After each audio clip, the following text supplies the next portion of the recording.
Hello नमस्कार मेरे प्यारे साथियों, कैसे हो आप सब। दोस्तों आज हम बात करेंगे ज्योग्राफी टॉपिक्स के बारे में। इसमें एक छोटा सब टॉपिक है भारत का परिचय। ठीक है जी।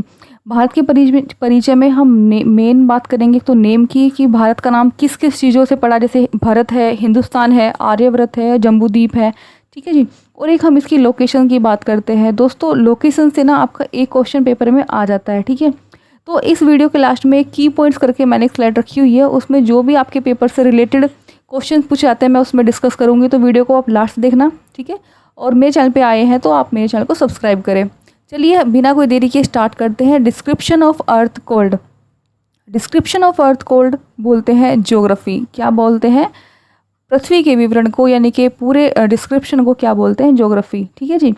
और इसके जो हमारे भारत है, इंडिया है, इनके जो इंडिया नाम पड़ा था वो पड़ा था ग्रीक्स। किसने दिया था? ग्रीक्स, यानी कि यूनानियों द्वारा इसका नाम रखा हुआ था। ठीक है जी।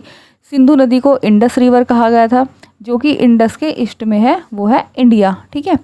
फिर नेक्स्ट जो है वो है भारत। भारत किसके नाम पे पड़ा है? राजा भरत के नाम पर पड़ा है। क्लियर हो गया जी। फिर तीसरा नाम है हिंदुस्तान। आपने सुना होगा कि मेरे हिंदुस्तान की मिट्टी से करके एक डायलॉग भी है सनी देओल का ना। तो हिंदुस्तान का जो नाम रखा है वो रखा है पर्सियन, यानी कि ईरानियों ने। ठीक है जी। क्लियर हो गया। फिर एक नेक्स्ट नाम है इंडिया हो गया, भारत हो गया, हिंदुस्तान। एक आर्यव्रत भी हमारे देश को बोलते हैं, आर्यव्रत। ये किसने रखा? ये आर्योस ने रखा है, आर्यो ने रखा है। Land of Aryas, land of Aryas. ठीक है जी। फिर एक नेक्स्ट नाम है जम्बूद्वीप।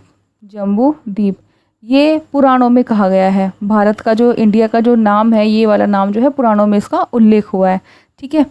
चलिए अब हम बात करते हैं लोकेशन की। ये लोकेशन जो है मोस्ट इम्पोर्टेंट है भाई। ठीक है। तो यहाँ से क्वेश्चन बनता ही बनता है, तो बहुत ध्यान से देखना। देखो भाई, पृथ्वी के प्रारूप को देखो, जैसे ये पृथ्वी हो गई। ठीक है। ऐसे गोल, थोड़ा आप शेप पे ध्यान मत देना। ठीक है जी। इस तरीके का, यहाँ पे ये इंडिया है, ये कोई दूसरी कंट्री है, ऐसे करें कुछ भी तो इस पृथ्वी के प्रारूप को ग्लोब कहा जाता है। आपने देखा होगा बिल्कुल राउंड में होता है। ठीक है जी। तो देखो सबसे पहले आप जानेंगे कि एक तो होती है हॉरिजॉन्टल लाइन। हॉरिजॉन्टल, इसको क्षैतिज रेखा भी बोल देते हैं। कैसी रेखा? क्षैतिज रेखा। ठीक है। एक लाइन होती है वर्टिकल। कैसी लाइन होती है? वर्टिकल। ठीक है। इसको ऊर्ध्वाधर रेखा भी बोल देते हैं। कौन सी रेखा? ऊर्ध्वाधर रेखा। ठीक है। इसको वर्टिकल को आप बोल सकते हो लॉन्गिट्यूड। लॉन्गिट्यूड। ठीक है, यानी कि देशांतर। और इसको आप बोल सकते हो लेटीट्यूड, यानी कि जो लेटी हुई रेखा रहती हैं। ठीक है, लॉन्गिट्यूड। अब हम देखो, ये जो सपोज दैट ये ऐसा ग्लोब हो गया। ठीक है। इसमें ये उत्तरी ध्रुव और ये दक्षिणी बिंदु। तो देखो जो इस तरीके की जो लाइनें रहती हैं, ये वाली ऐसे, इनको क्या हम बोलते हैं? इनको बोलते हैं लेटीट्यूड, यानी कि जो लेटी हुई रेखाएं होती हैं, इनको क्षैतिज रेखा हम बोलते हैं। क्लियर हो गया? ठीक है जी। और जो इस तरीके की लाइन रहती है, सपोज दैट ये ऐसे हो गया ईस्टर्न, ये इस तरीके से जो खड़ी लाइन रहती है। ठीक है जी। इनको क्या बोलते हैं? वर्टिकल, यानी कि ऊर्ध्वाधर रेखा, यानी कि लॉन्गिट्यूड, देशांतर रेखाएं। क्लियर हो गया? समझ में आ गया? अब देखो सपोज दैट ये ग्लोब है, तो इसके जो ऊपर वाला हिस्सा है ये है नॉर्दर्न हेमिस्फीयर, है ना, और ये कौन सा है? Southern hemisphere. क्लियर हो गया? ठीक है। तो जो हमारे भारत की स्थिति है ना, वो भारत की स्थिति कहाँ पर है? नॉर्दर्न में है ना, पूरी नॉर्दर्न हेमिस्फीयर में है। ठीक है। तो आइए जान लेते हैं, उत्तरी गोलार्ध में है। ठीक है। तो इसके बारे में थोड़ा सा जान लेते हैं। देखो भाई, सपोज दैट आपका ये हो गया इस तरीके का, ये ऊपर हो गया उत्तरी गोलार्ध। ठीक है। नीचे दक्षिणी गोलार्ध। तो सपोज दैट भारत की स्थिति है ये इस तरीके से यहाँ पे। ठीक है। तो जो भारत का इस तरीके से, आप ऐसे आपको अच्छे समझ में आएगा इस तरीके से करके। ठीक है। ये है भारत की स्थिति। तो सबसे जो ऊपरी लाइन है वो है 37 डिग्री 6 डैश। ठीक है। सबसे जो निचला कोना है वो 8 डिग्री 4 डैश है। क्लियर हो गया? और 8 डिग्री 7 डैश और 37 डिग्री 6 डैश के बीच में कितनी डिस्टेंस है उसकी बारे में बात करेंगे। पेपर में बहुत बार पूछा हुआ है। ये है इसका पूर्वी बिंदु। पूर्वी बिंदु है 97 डिग्री 25 डैश पर, और ये है 68 डिग्री 7 डैश पर। क्लियर हो गया? ठीक है। आपको देखो अब थोड़ा क्लियर होगा। मैं यहाँ पे आपको बता देती हूँ कि किस तरीके से आपको कैसे क्लियर आउट करना है। देखो अब भारत की स्थिति, भाई बहुत ध्यान से क्वेश्चन समझना। इस तरीके से कर लेते हैं ऐसे, ठीक है। ये तो हो गया पूरा पूर्वी बिंदु 97 डिग्री 25 डैश, ठीक है। ये हो गया पश्चिमी 68 डिग्री 7 डैश। ये हो गया उत्तरी 37 degree 6 degree 8 degree 4 dash. Clear हो गया।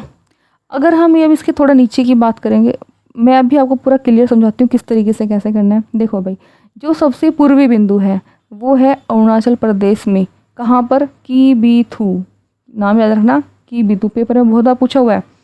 जो पश्चिमी बिंदु है 68 डिग्री 7 डैश, ये कहाँ पर है, गुजरात में। गुजरात के भी कहाँ पे, गौर माता, ठीक हो गया। 37 डिग्री 6 डैश, ये कहाँ पर है, इंदिरा कोल, इंदिरा कोल यानी कि जम्मू कश्मीर में। क्लियर हो गया। 8 डिग्री 4 डैश, ये है कैप कोमेरिन। कैप कोमेरिन कहाँ पर है, आप पूछ रहे होंगे, समझ में आएगा कि मैम कैप कोमेरिन कहाँ है, तो कैप कोमेरिन है भैया तमिलनाडु में, ठीक है।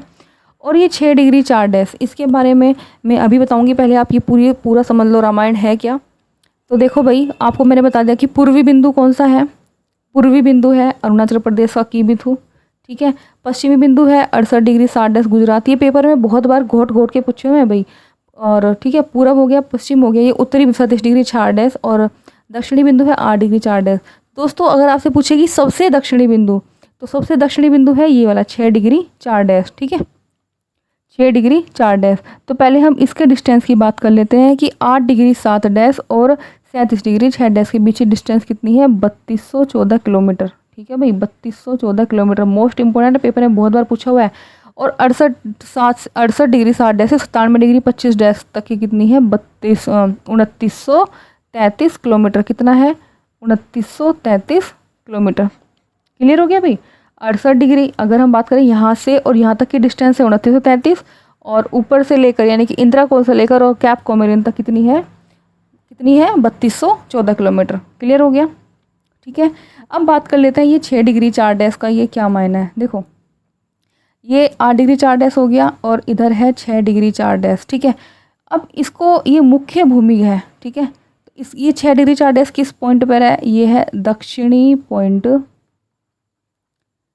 ठीक है। इसको इंदिरा पॉइंट भी बोल देते हैं, इंदिरा पॉइंट भी बोल देते हैं, ठीक है। और ये कहाँ पर है, ये है ग्रेट निकोबार आइलैंड में। कहाँ पर है, ग्रेट निकोबार आइलैंड में।